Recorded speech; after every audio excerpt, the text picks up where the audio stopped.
Noong 2011, last week of February, umuwi ako ng bahay.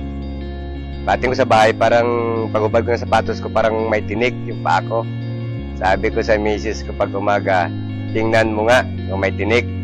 Sabi niya sa akin, sabi niya, wala naman, pero parang may puti na kasing laki ng munggo.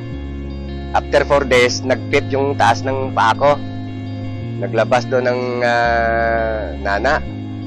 Doon na nag-umpisa na unti-unti na nabubulok yung aking talampakan. 3 months, nabubulok na yung talampakan ko at nagmaga na yung paa ko hanggang sa aking hita. Tapos may fluid na tumatagas na mabaho yung amoy. At doon nag-umpisa na kinain ng uod yung paa ko, nagkaroon ng uod. Kinain ng langgam yung mga bulok ng paa ko. Ngayon, mga 6 na buwan ako naghiga, ko Diyos ko, kung kunin mo na ako, sabi ko, nakahandaan ako, huwag mo naman akong perapan. Dahil yung mga malalakas na pinreliver na tick ko, almost 30 minutes lang, yan na naman, 24 hours na nagkikirot yung paa ko. Ngayon, pag umaga sabi ko, tanggalin mo lahat ng iniinom ko na mga gamot. At nakahandaan ako. Mga first week ng July, pumunta sa akin yung aking member na distributor ng Inglobal, which is Manoxol. Nagpapirma ng papeles. Dahil pati mata ko nung kaikling panahon, nag-blackout na rin. Hindi na ako kita.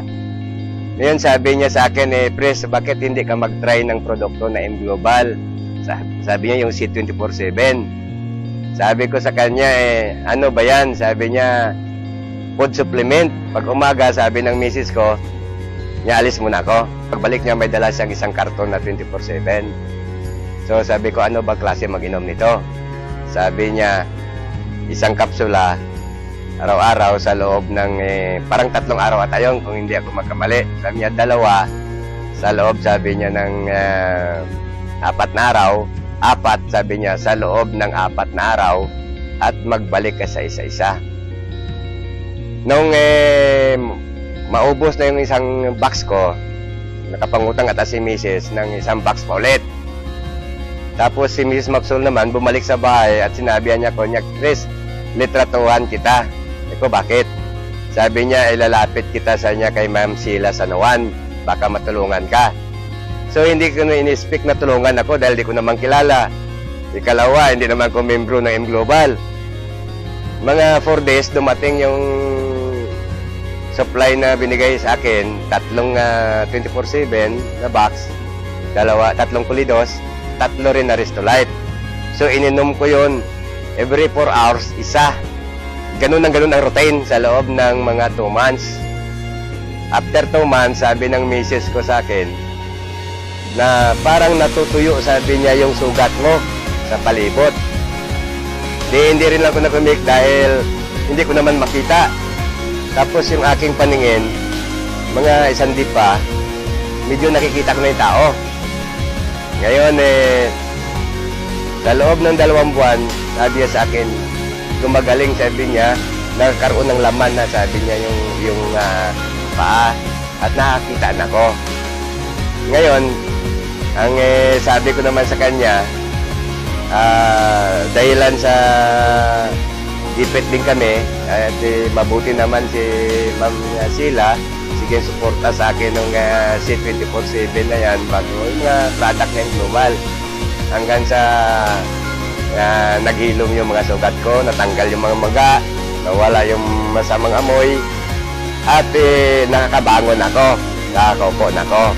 Kasi yung sabi ko, yung unang tayo ko, na nakalakad na ko, una kong pumunta doon sa opisina ni Ma'am Sheila Sanoan para mag-testimony ng, para maipakita sa kanya na ito ang product ng tulong mo sa akin. Ako'y gumaling na. Pasalamat ako sa produkto na M-Global. Dahil number 1 factor yun na ako'y nagaling.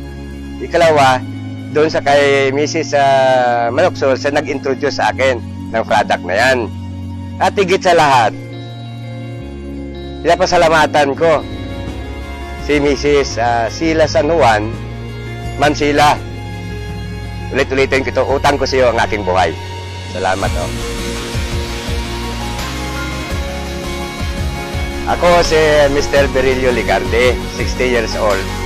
Ito ang kwento ng aking buhay.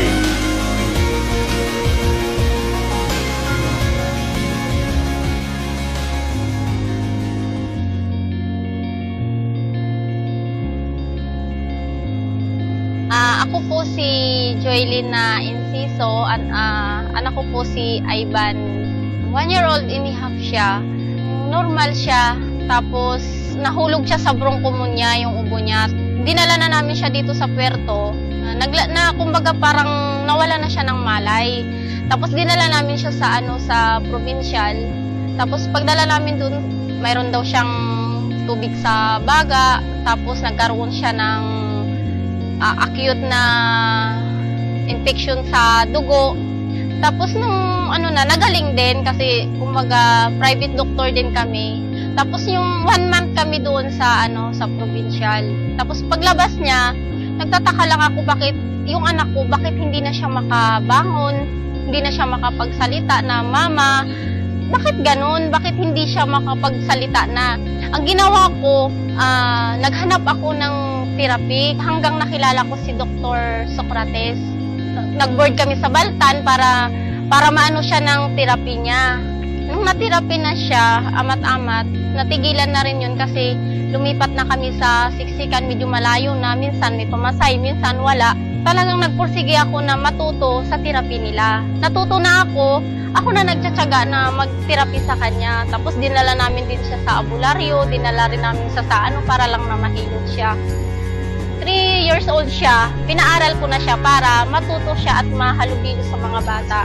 Pero hindi pa siya talaga as in katulad ng kailangan talaga buhatin, kailangan niyang alalayan talaga, hindi siya na yung pusa pa dati. Grade 1 hanggang grade 2, bumabalik-balik pa rin kami sa hospital kasi nga yung sakit niya hindi pa rin talaga mawawala, yung bronchopneumonia, anemia, at saka yung nagkakaroon siya ng tubig sa baga o di kaya acute na infection sa dugo. Hindi yan nawawala sa kanya. Grade 3 na siya, pasukan, mayroon akong na-meet na yun na si Ate Lynn na Soriano. Naawa siguro siya dahil buhat-buhat ko si Ivan. Tapos, inalok niya sa akin yung may choco. Tapos sabi ko sa kanya, pwede ba utang? Sabi ko, hulug-hulugan kita. Tapos nun, pumayag siya. Pinatake ko siya ng 3 days. Nagtataka ako, sabi ko, bakit? Nagkakwentuhan kami na Ate Lynn sa may upuan. Tinawag niya ako, sabi niya. At, Mama, magtingin ka. Tapos tinitingin kami. Yung pala, maglakad siya. Tumayo siya at maglakad. Tapos pagdating naman sa bahay, hindi na siya mapakali. Gusto niya yung magtayo, maglakad talaga. Siyempre, maliit na yung bahay namin, walang space. Lagi ko siyang kinakasiglaman.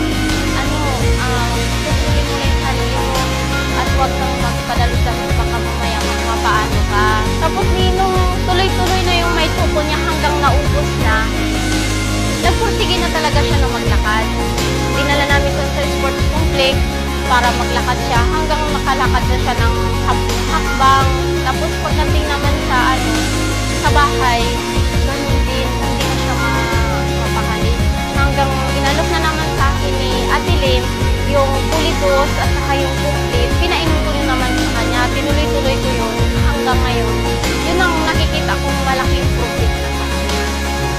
Nakikita ko na may posibilidad na talaga. Kaysa sa mga kabati niya na nakahiga lang, hindi kumakain ng kanin, naka-wheelchair na yung iba. Ang gusto ko lang pasasalamatan talaga yung Global. Kung bakit dumating sila sa buhay namin.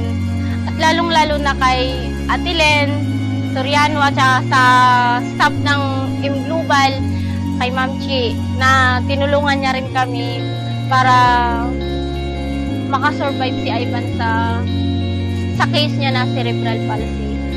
Sa tulong niyo po na kung hindi dahil sa Global, hindi po bumangon yung anak ko at nagpursiging maglakad. Sa ngayon, diretso-diretso pa rin ang pagtitake ni Ivan ng complete, kulidos, at saka yung may chuko, para unti-unting makaka-recover yung katawan niya. Itutuloy-tuloy lang namin yung complete at saka yung ibang products na makakatulong sa kanya. Ako po si Joylyn Enciso, 30 years old. Ako po yung nanay ni Ivan Enciso. Ito po yung kwento ng aming buhay.